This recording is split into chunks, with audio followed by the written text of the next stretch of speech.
Olá, queridos alunos, tudo bem com vocês? Hoje quem vos fala é o professor Bruno, professor de História de vocês, e hoje nós vamos estudar um pouquinho mais sobre as civilizações fluviais, ok? Nessa aula nós vamos entender e aprender um pouquinho mais, né, sobre a Mesopotâmia e o que é a Mesopotâmia, e um pouquinho mais sobre o Egito, ok? Então fica comigo nessa videoaula que nós vamos juntos aprender mais, ok?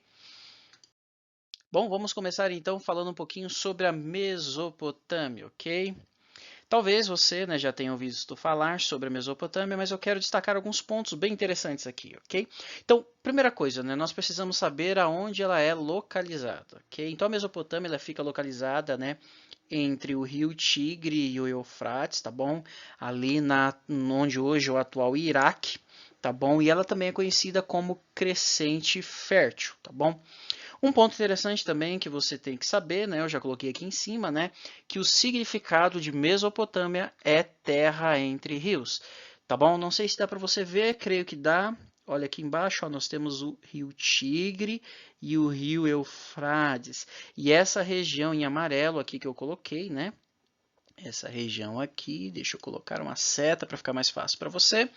Essa região em amarelo, então, é a região, né, conhecida como Mesopotâmia, ok? Ela fica entre esses dois rios. Mas é um ponto que você precisa saber, que você precisa entender, meu querido aluno. É o seguinte, olha, essa região, por ser uma região muito fértil, né, ela foi invadida por diversos povos, né? Dentre eles eu destaco os sumérios, os acádios, os amoritas, os assírios e os caldeus. E cada um desses povos, ele dominou essa região da Mesopotâmia por um determinado momento, ok? Então é importante, né, você ter isso em mente, ok?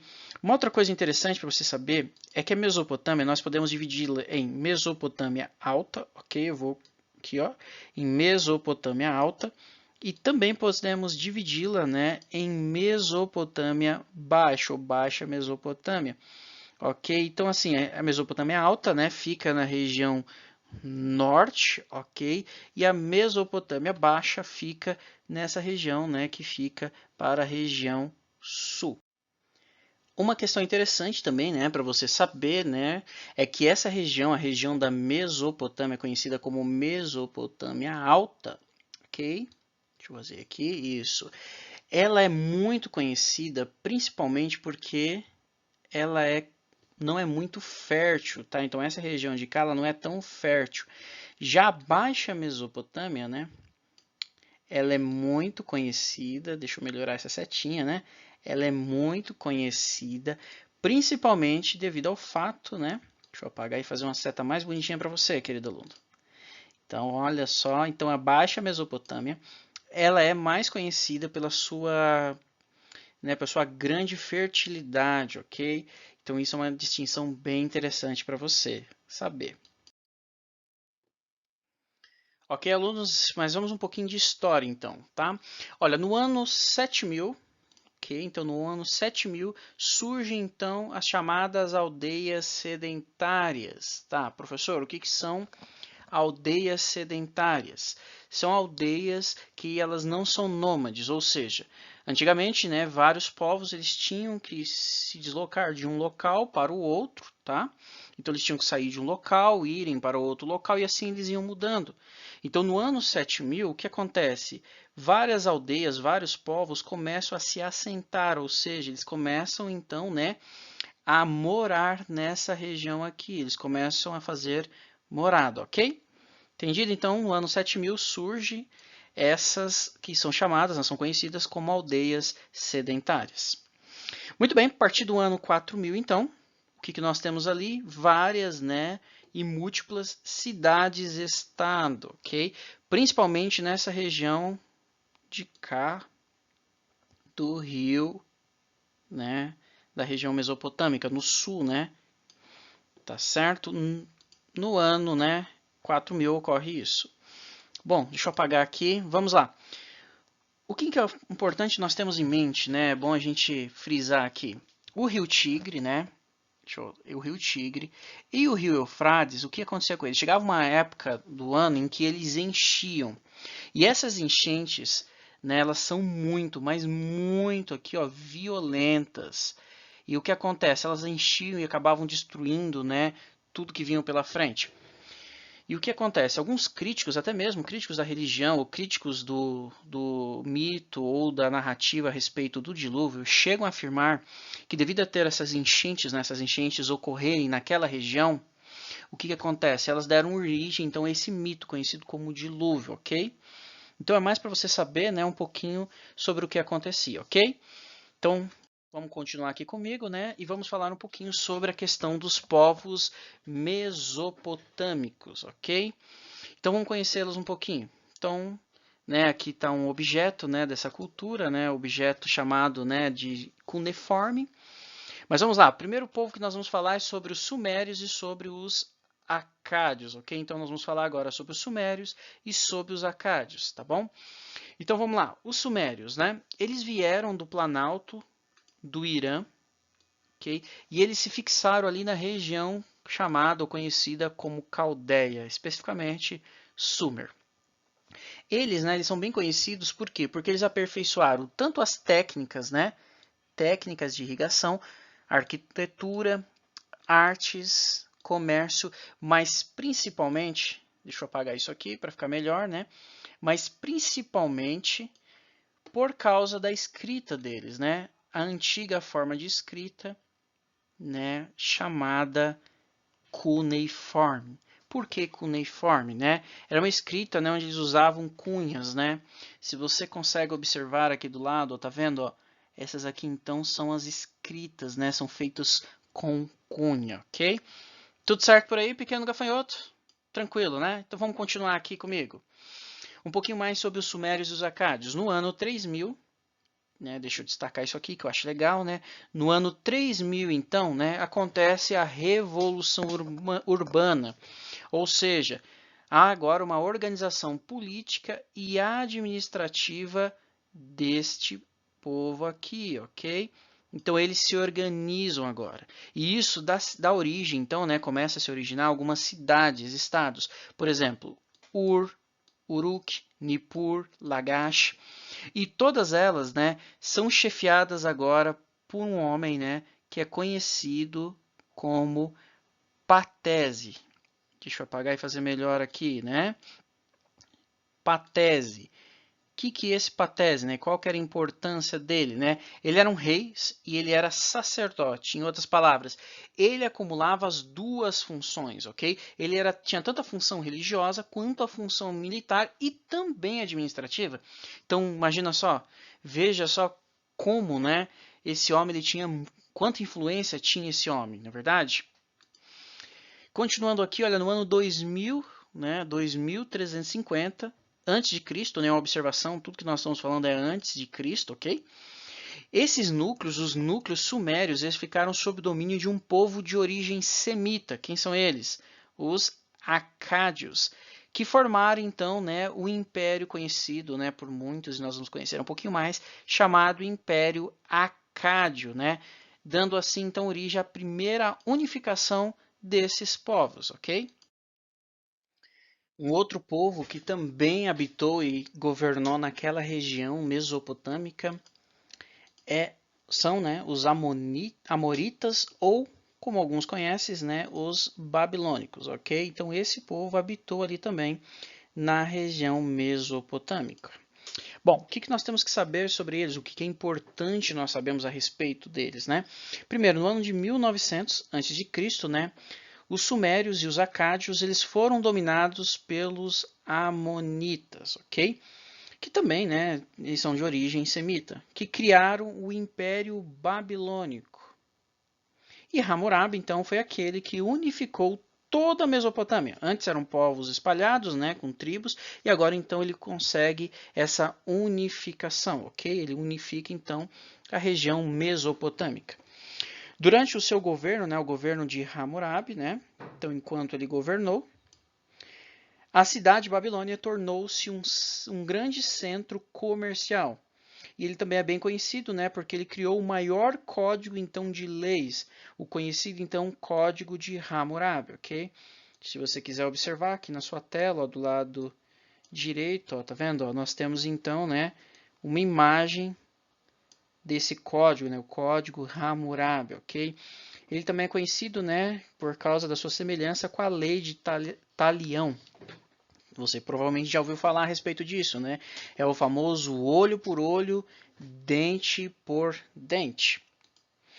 Agora, o que é interessante nós sabemos, né, que enquanto Hammurabi governou, né, e a região, né, o Império Babilônico foi um império muito próspero, né, tudo deu certo. Só que o que acontece? Ele chega a morrer. Quando ele morre, todo o império é levado à decadência. E por causa dessa decadência, né, várias pessoas resolvem migrar. Então, novas ondas migratórias começam a ocorrer. Então, as pessoas que estavam em uma determinada região, né, então, pessoas que estavam em uma determinada região, elas migram, elas vão agora, então, para outra região em busca de novas oportunidades. Outro povo que nós temos também na região ali da Mesopotâmia são os assírios e os caldeus, ok? São dois povos, os assírios e os caldeus. Bom, vamos conhecer um pouquinho a história deles, né? Em 1300, como já está aí na sua tela, né? 1300 a.C., né? Os assírios, então, né? Eles ascendem ao trono, tá? Eles começam ali mais ou menos na região da Mesopotâmia, conhecida, né, como Planalto de Assur, dando início então ao Império Assírio, ok? Bom, eles tiveram, né, o primeiro exército organizado, esse é um ponto interessante, tá? Eles tiveram então o primeiro exército organizado da história, e nessas tropas, né, esse exército organizado, eles tinham arqueiros, lanceiros, carros de combate, cavalaria, realmente era um exército bem treinado, né? Ou melhor, bem organizado, né? Para você ter noção, eles chegaram a conquistar diversos territórios, né? Como a Armênia, a Síria, Palestina e até mesmo o Egito. Mas eles eram conhecidos, né? Além desse exército muito organizado, né? Eles também eram conhecidos pela extrema crueldade, ok? Então deixa eu até grifar isso aqui, né, para você nunca esquecer, meu pequeno gafanhoto. Então eles, né, eram conhecidos pela extrema crueldade, né, mutilações, torturas, deportações, né. Então assim, além de serem, né, um exército organizado, é importante você grifar isso, né. Eles eram extremamente cruéis, bárbaros, né. E no ano de 612, né, os caldeus, então, né, o povo caldeu, eles derrotam os assírios e fundam o segundo Império Babilônico, ok? Então, né, deixa eu arrumar isso aqui, né? Então, o que acontece ali, né, eles são derrotados pelos caldeus, ok? E fundam, então, o segundo Império Babilônico. O rei, né, que promoveu isso, né, foi o conhecido, né, por alguns Nabucodonosor. Ele promoveu, né, além do ápice, né, do desenvolvimento arquitetônico, ele também, né, construiu as enormes muralhas das cidades, né, a Torre de Babel, jardins suspensos. E por falar em jardins suspensos, eu não sei se você observar bem aqui ó, nessa imagem, ó, olha só, essa aqui é uma imagem, né, um desenho, né, para tentar reproduzir a grandeza, né, a beleza, né, dos caldeus.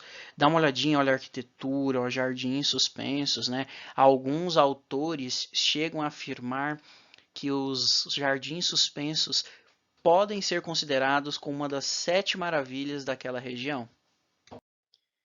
Bom, meus amigos, então para a gente, né, fazer uma conclusão, eu coloquei aqui para vocês, né, um resumo, né, para que você entendesse, né, um pouquinho mais sobre esses povos, ok? Então vamos lá, um pequeno resumo, né, para você fixar. Então, os principais povos, né, nós temos os sumérios, os acádios, os amoritas, os assírios, os caldeus. Quem que era o líder deles, né? Quem que liderava eles? O principal líder, o Patese, que era considerado um rei, Sargão I, o Hammurabi, o Arsubanipal e Nabucodonosor, ok? Quais são as cidades, né? As cidades, então, as mais importantes, né? Dos sumérios, né? Ur, Uruk, Nippur, Lagash, dos acádios, né? Eram os mesmos daqui, ok? Então, são as mesmas cidades, ok? Dos amoritas, Babilônia. Dos assírios, Assur e Nínive. E dos caldeus, Babilônia. Ok? Bom, quais eram as principais características então, meu pequeno gafanhoto? Vamos lá, comigo aqui, ó. Então, a principal característica dos sumérios, né? Anote aí. Escrita cuneiforme, ok?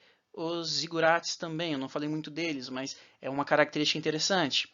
Qual que é a característica dos acádios, né? É a unificação. Dos amoritas, o código Hammurabi.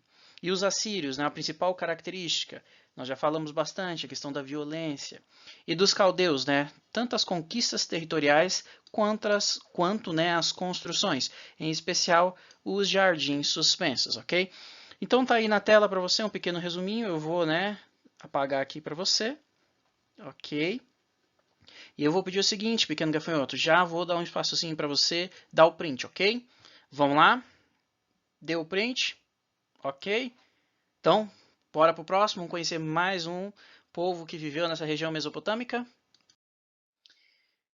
Ah, ok, mas antes vamos ver mais algumas características, né? Antes de falar sobre um próximo povo, deixa eu falar um pouquinho sobre as características gerais, né, que esses povos tinham. E vamos começar falando, né, da questão econômica, né? Como que era a economia da época e a vida social deles. Vamos conhecer um pouquinho, né? Então, de maneira bem simples, né, como que era a divisão deles, né? Eles eram divididos de maneira geral entre nobres, guerreiros, sacerdotes, alguns funcionários, né, que ocupavam posições privilegiadas, ok? E na base da pirâmide social estavam, né, logo lá na base, né? Então você tem que imaginar aqui uma pirâmide, né? Vamos desenhar aqui uma pirâmide, né? Então você pega uma pirâmide, então aqui na base, né, nessa região de cá, bem aqui na base, estava então, né, os escravos. Deixa eu melhorar isso aqui. Então, os escravos, né? Os camponeses. E nas cidades nós tínhamos os artesãos, né? Que de maneira geral produziam vasilhas de argila, vidro, pedras, madeira. Então, assim, nós vemos aqui, né? Que tinha uma pirâmide, é como se fosse uma pirâmide, e na base dela tinha esse grupo, ok? Ah, e antes que eu me esqueça também, né? Tinha alguns que fabricavam cerveja, tijolos, tecidos, couro, objetos de metais. Então você vê que se fôssemos colocar aqui como uma pirâmide, né? Em cima então nós teríamos, né? Esses primeiros nobres, guerreiros, funcionários, né? Que ocupavam posições privilegiadas. E logo aqui na base, né? Sustentando todo esse sistema, nós temos então aqueles que nós podemos considerar, né, ou mencionar como escravos camponeses, né, que não fazem parte da pirâmide, ok? Então, para a gente continuar, deixa eu apagar aqui, né, para ficar mais didático, e vamos conhecer agora um pouquinho sobre a ciência, né, a ciência e a arquitetura deles, né. Então, vamos lá, de maneira geral, né, eles estudavam os corpos celestes e seus movimentos, né. Eles foram os inventores, né, do astrolábio e desenvolveram a astrologia e a astronomia. Sendo assim, como aperfeiçoaram também os estudos matemáticos como álgebra, círculo, né, de 360. Além disso, né, também né, desenvolveram o calendário lunar e a semana, né, como nós temos hoje, de 7 dias, né, em um ano de 12 meses, ok? Então, foram contribuições deles, né? Eles, então, auxiliaram, né? Hoje nós temos como herança, né, essas características, graças, então, ao aperfeiçoamento deles, tá bom? Então, vamos conhecer um pouquinho mais, né? Falando sobre os zigurates, né? Eu mencionei os zigurates, né? O que são os zigurates, professor? São templos altos e majestosos que ficam, né? E por que eles são dessa forma, né? Qual é o objetivo deles serem tão grandes, tão altos, né? O objetivo deles é que eles ficassem, né? Mais próximos ao céu, ok? E já que estamos falando de zigurates, né? Vamos falar um pouquinho agora sobre a religião, né? Como que era a religião dessa região, né? Ou o que eles adoravam. Bom, o que nós temos que entender, né? Eles adoravam deuses antropomórficos. O que são antropomórficos, professor? São deuses, né, que têm aparência de animais, né? Têm aparências de animais e de pessoas, ok? O que mais nós precisamos ver aqui? Eles acreditavam também na vida após a morte, só que com a ideia, né, mas com a ideia, né, de ser um estágio diminuído na vida. Então, né, depois de nós vermos as características principais daqueles povos, vamos analisar agora um povo em específico, né? E eu chamo a atenção para esse povo que são os egípcios, né? A nação egípcia. Vamos conhecer algumas características principais deles, né? E para começar, eu quero mostrar para você aqui na tela, né, o gráfico, né, do Egito, né? Olha que bonito, né? Próximo ali ao mar, olha, em volta aqui do rio. Então esse aqui, né, essa aqui é a nação egípcia, ok? Eles ficavam localizados, né, eles estavam localizados ali no norte, ou melhor, no nordeste da África, entendeu? E o seu território, o que predominava nele era o deserto, então era um território predominantemente desértico, né? Se você olhar aqui desse lado aqui no mapa, tá vendo, ó? Você vê que o Egito, né, a região do Egito, ela é rodeada pelo deserto, ok? Então, fique esperto nisso, ok? Então, é uma região predominantemente desértica, ok? A economia, né? O que tinha ali, né? Na questão agrícola, eles usavam a irrigação, ok? Tinha os rios ali, né? E eles usavam, então, técnicas de irrigação para poderem, né, cultivar os seus alimentos, ok? Vamos lá, e também eu já mencionei no início, né, mas é bom lembrar, né, eles tinham os regimes de cheias. Como que acontecia isso, né? Então, no mês de junho a outubro, o que acontecia? As águas, então, elas cobriam as margens desérticas do Nilo, ok? Então, tinha ali, né, esses meses, né, em que o deserto, então, né, a região desértica ali do Nilo era coberta. E o que acontecia? Então, a água vinha, cobria ali tudo e depois ela voltava, ok? Ela voltava ao normal. E ficava uma grossa camada de limo. O que é isso, né? Ou limo-humus, né? É uma camada de limo fertilizante que era deixada sobre a terra. E esse era um dos segredos para que a terra ali fosse muito, mas muito fértil, ok? Falar um pouquinho sobre aproveitamento também. Então, por meio de grandes obras hidráulicas, né, que os egípcios fizeram, eles realizaram a drenagem dos pântanos, ok? Drenagem dos pântanos e distribuíram então distribuíram a água por diques e canais, tá certo? E dessa forma então foi possível, né, eles cultivarem trigo, cevada, linho, né, o próprio papiro, né, muito usado, né, na escrita, né, legumes e frutas, ok? E junto com isso também eles puderam, né, no caso na questão pecuária, eles tiveram a oportunidade, né, eles conseguiram cultivar, né, ou melhor, cuidar, né, de bois, carneiros, aves, porcos, né, todo esse, como que eu vou dizer para vocês, toda essa gama, né, de coisas aqui só foram possíveis graças, entendeu, à questão, né, deles utilizarem a tecnologia, né, hidráulica e de drenagem de água, ok? Bom, vamos falar mais um pouquinho, né, sobre o Egito, mas agora eu queria que vocês prestassem bastante atenção, né, nessa pirâmide, ok? Então observe, ó, tem uma pirâmide aqui, tá? E nós vamos falar um pouquinho sobre essa pirâmide, mas por que eu estou usando a ilustração de uma pirâmide, professor? Porque eu quero que vocês entendam como que era a questão, né, social, a vida deles, né, a divisão de classes que existia entre eles, né? Então vamos lá, aqui na parte de baixo, né, nós temos os escravos, ok? Eles estavam então nessa parte aqui debaixo dessa pirâmide. Logo acima, né, quem que tinha ali? Eram os camponeses, ok? Aqueles que cuidavam então do campo, né? E fazendo uma ressalva sobre escravidão, sim, pequeno gafanhoto. Naquela época eles tinham sim escravos. Geralmente eram prisioneiros de guerras ou pessoas que se vendiam, né, ou eram vendidos, né, para trabalharem ali, né, sem nenhuma remuneração, eram escravos, tá bom? Mas o conceito de escravidão do Egito é bem diferente, ok, do conceito aqui que nós temos no nosso país. Então, assim, pequeno gafanhoto, fique tranquilo, ok, que em momento oportuno nós vamos conversar a respeito disso, tá bom? Nas próximas aulas, tá ok? Bom, falando sobre os camponeses, né, não há muito o que falar, porque eram aqueles que cultivavam a terra, né? Depois disso, nós temos os artesãos, comerciantes e soldados, né?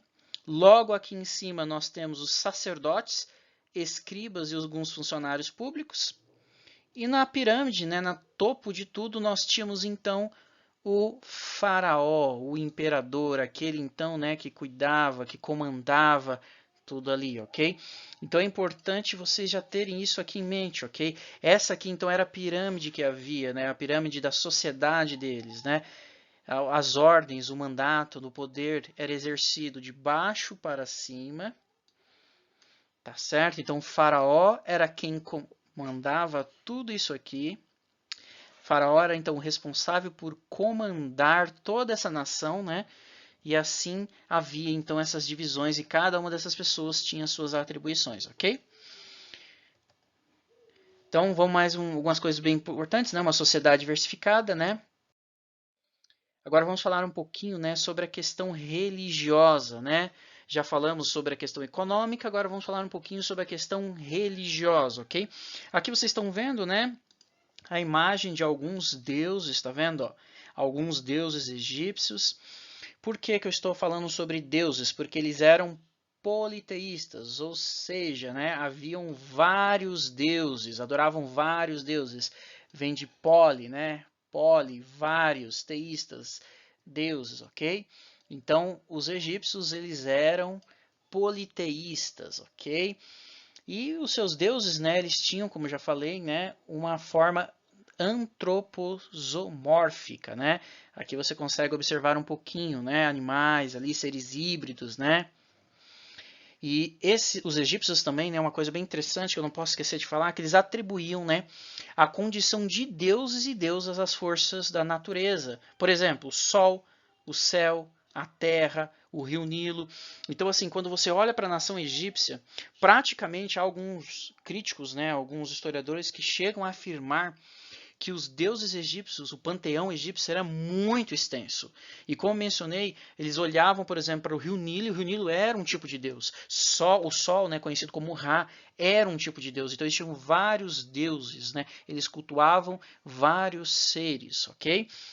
E eles eram associados, né, aos acontecimentos da vida diária, né? Cada deus, então, que existia naquele panteão, né, ele era associado a uma questão da vida diária, a morte, aos fenômenos naturais. Então, cada deus tinha, né, a sua função, né? Por exemplo, né, o deus Atom. Deus Atom. Ele era conhecido, né, ele é tido como Deus único, Deus que criou todo mundo, criou tudo que hoje nós temos, criou principalmente o Egito, ok? Outro Deus que nós, ou melhor, Deus não, né? Deixa eu falar um pouquinho sobre o imperador, né? Deixa eu riscar direitinho aqui.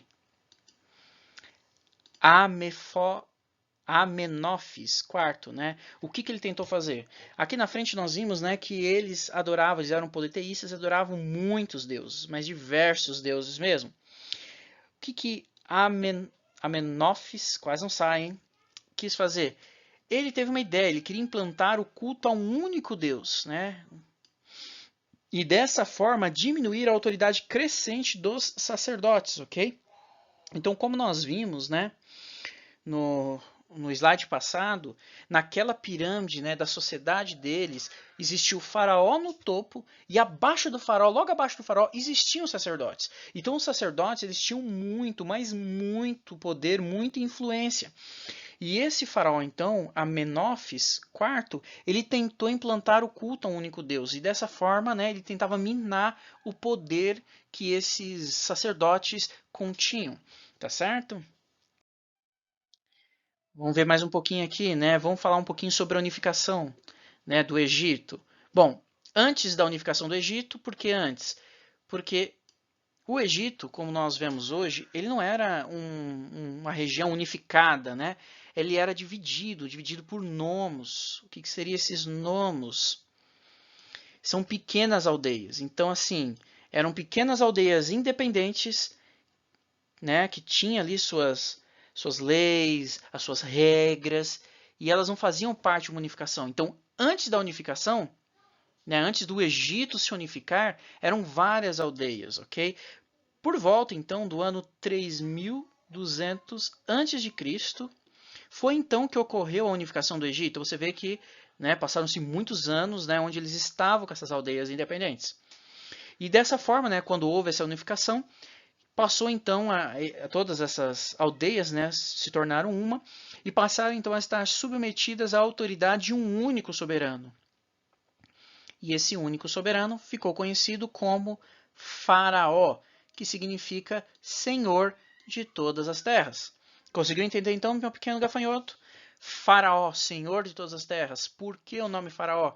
Porque antigamente as terras eram todas independentes e agora elas se unem para se tornar uma nação e ele então seria esse Senhor, aquele que detém o poder sobre todas aquelas terras, ok? Muito bem, ainda falando, né? Deixa eu apagar aqui para ficar mais bonitinho, né? Então, ainda falando, né? Um pouquinho sobre o Egito. Então, o filho de Ra, o Deus Sol, né? Falando agora do Faraó, ok? Então, Faraó, né? Conhecido como filho de Deus Ra, que era o Deus Sol. Ele detinha então a administração, ele também os tribunais de justiça, chefiava, né? Ele é o chefe supremo dos templos, liderava o exército. Olha quantas coisas ele fazia. Intervinha no comércio, nas minas e nos celeiros. Então, observe, ele era um comandante, né? Ele exercia muito poder sobre aquela região, certo? Agora vamos ver um pouquinho mais, né, dando continuidade aos períodos, né, da história política do Egito. Né? Então, primeiro período ali nós temos, né, que é o Antigo Império, né, cuja capital era Mênfis. Qual a característica principal? Então, caracterizou-se pelas grandes obras de irrigação e pelo desenvolvimento da agricultura, além da construção, né, das tão conhecidas e grandes pirâmides, ok? Então, essa pode então ser apontada como a primeira característica, né, do Antigo Império, ok? Depois nós temos o Médio Império, que fica mais ou menos ali pelo volta, né, do ano 2052 a.C., tá, ok? E a capital já não é mais Mênfis, ok? Observe que agora a capital é Tebas. Né? Então, como que é conhecido esse período, né? Ele é um período, né, conhecido, é um período próspero, ok? De muita prosperidade. É marcado pela expansão territorial e pelo início das relações culturais entre os egípcios e outros povos. Observe que aqui, né, os egípcios passam agora, né, a se relacionar com outros povos. E teve o seu declínio quando o Egito foi conquistado pelos Hicsos. Depois disso, nós temos um novo império, que já está ali por volta do ano 1539 até 525 a.C., e o resultado, né, ele resultou então na união dos egípcios contra os Hicsos. Lembra aqui, ó, eles foram conquistados, ok? E agora então eles se unem, né, eles escravizam os hebreus, conquistam a Núbia, Palestina, Etiópia, Síria e Fenícia, ok? Depois disso, né, eles são invadidos, né, pelos assírios por volta ali do ano 525, pelos persas em 332 e por no caso Alexandre, né, que comandou os persas, ok? Ou perdão, né? Ou melhor, deixa eu me corrigir, pelos persas no ano 332 e por Alexandre da Macedônia no ano 30, ok? Depois, né, no ano 30 depois pelos romanos, ok? Então é isso, pessoal, né? Aí a nossa primeira videoaula, tá bom? Eu espero que você tenha gostado, espero que você tenha entendido. Não deixe de fazer as atividades que já estão, né, postadas no seu ambiente virtual. Por gentileza, não esqueça, ok? Faça atividades e envie para nós. Qualquer dúvida é só chamar, tá bom? E se você gostou do vídeo, dá aquele like, por gentileza, aí para nos ajudar, tá bom? Um grande abraço, meus pequenos gafanhotos. Bons estudos!